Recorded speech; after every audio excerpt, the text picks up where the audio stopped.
Hello, welcome to my channel. I have this new toy and I just tested it and it works really well.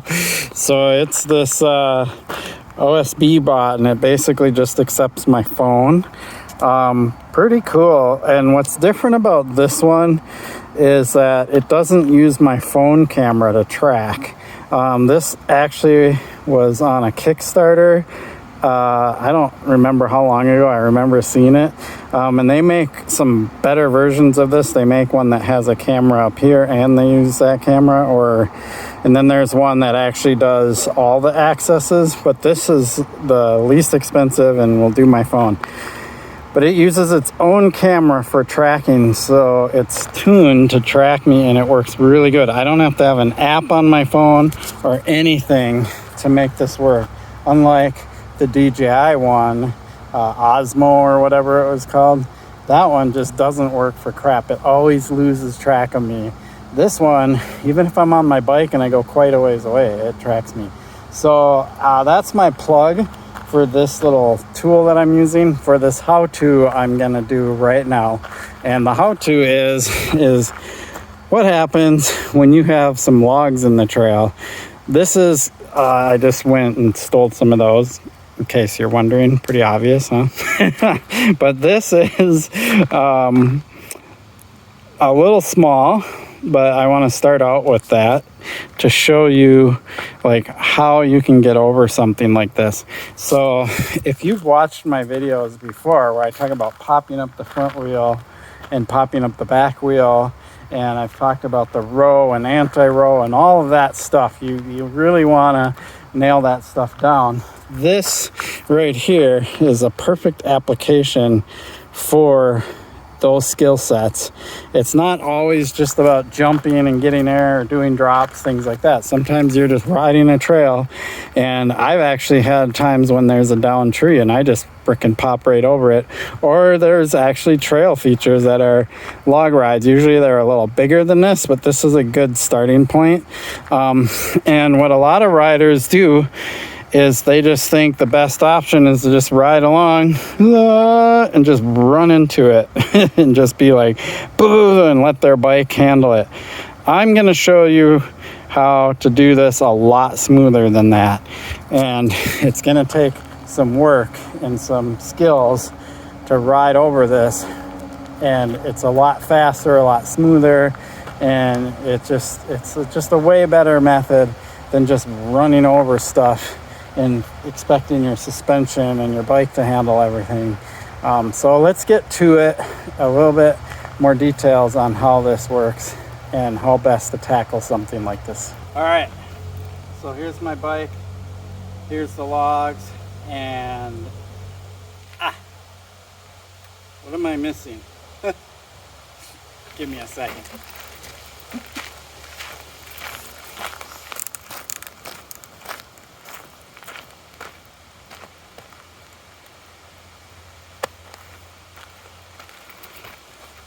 Okay, let's start over now that I have my helmet on. All right, here's my bike. Here's the log pile. So the first thing I'm gonna do is I'm just gonna ride. I don't really want to do this, but I guess I have to. And I'm just gonna hit the log pile and show you what happens. For one, before I do that, maybe that isn't the best idea.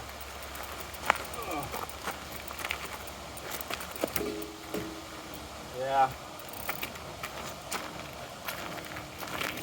Okay, I'm not going to just hit the log pile because, and that's a reason not to do it that way, is my sprocket totally hits, totally damage my sprocket, break a chain, anything. Imagine if this was rock and not logs, that would really be bad. So I'm just going to go right into the demo. So there's a couple different options. The first thing you want to do is always be in your attack position, and this is the attack position right here. I'll show it to you.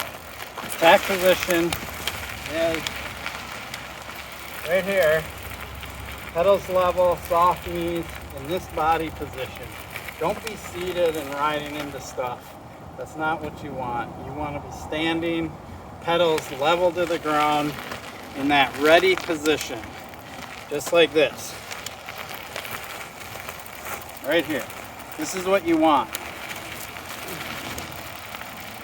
If you're riding on your seat, everything you hit, your whole body is going to go with your bike, and you don't want that. You want your bike to move and your body to stay here in this position. To do that, we're going to do the row, anti-row. Row, pulling on the front, pushing with the legs. Anti-row, absorbing with the legs, pushing with the arms. So as I go over this log pile, I'm going to pull up the front end. So pop a wheelie.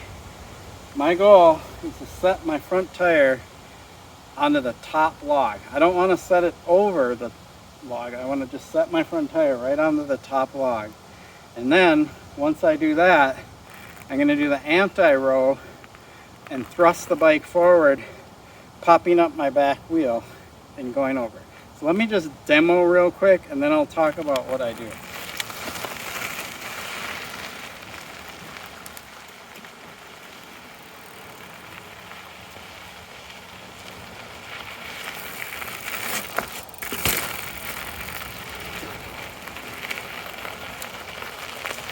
Looks pretty easy, right? So what did I do? I approached. I'll stand on this side of the bike.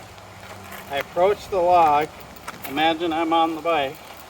And right as I got here, right about this distance, I pulled up the front wheel and I basically eyeballed right where I want to set the wheel. I literally was like, I'm going to pull up and just push the front wheel into that log.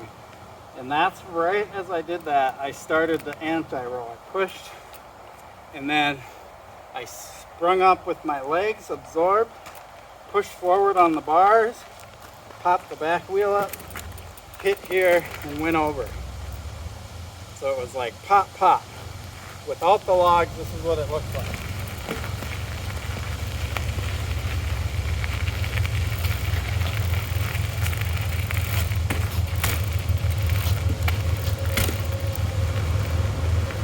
Now watch me as I go over the log.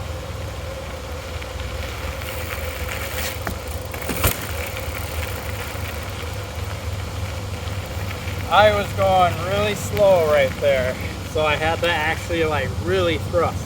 If I go faster, those motions can be a lot more subtle, so I'll go faster this time.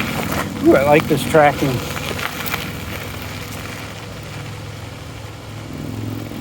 More speed, more like if I'm on a trail.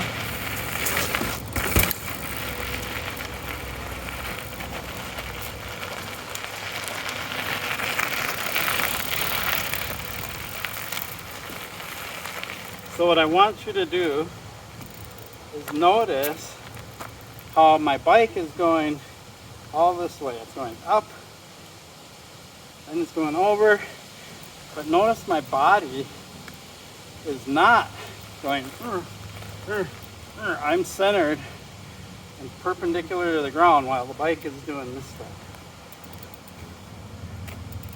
So this is the best way to get over obstacles like this, whether it's a rock in the trail, a little log pile like this, or anything else that you can't just like easily roll and pump.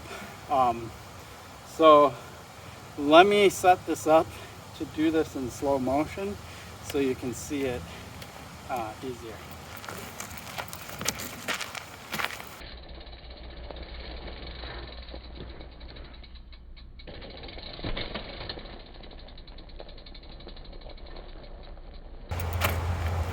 Okay, so that was slow motion. So you can see I am doing this out on my property and editing on my phone, so I can't get super fancy because I don't have my big, powerful computer to do this. But it should show you the point. Now I'm gonna hit it going really fast, and you can just see how literally something like this doesn't even slow me down.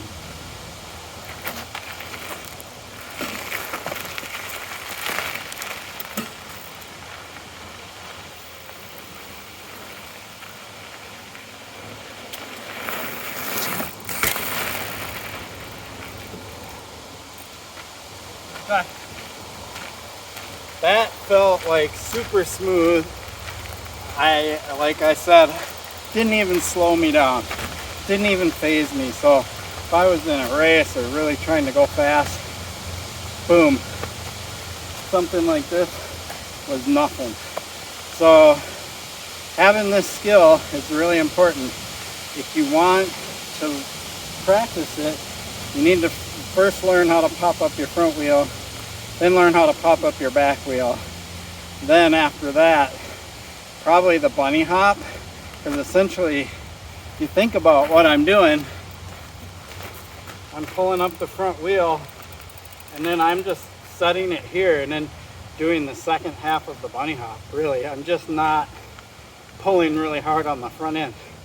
That being said, I'll just bunny hop these logs. Why not? I mean, just so you can see the difference, because that is an option.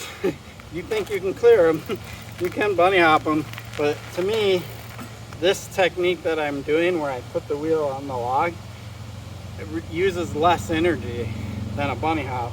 A bunny hop uses a lot of energy, so if you're in a long ride or in a race or something, sometimes you want to conserve your energy. So I almost sometimes like to think of it as the lazy way to do it. But I'll bunny hop it. Why not? I mean, it's worth doing it in the video.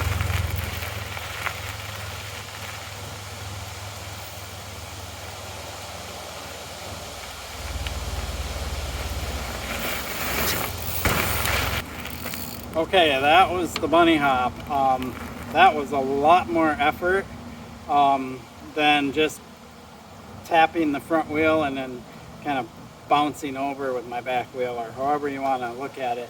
To me, that's kind of how it feels. It feels like I'm actually using the log to kind of leverage my back wheel over it, and it's less effort than the pure bunny hop, which is just a hardcore muscle move.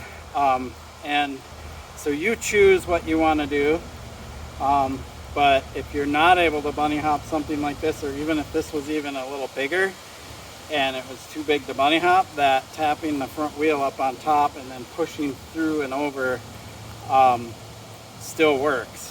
So yeah, there you have it. Just a little quick how-to, because I thought of it because I realized I had this big pile of logs.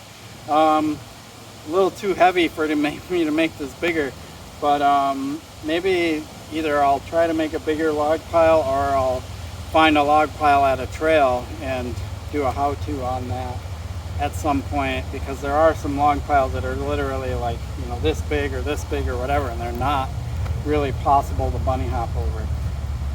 Cool. Really appreciate you supporting my channel. Please like and subscribe. Peace.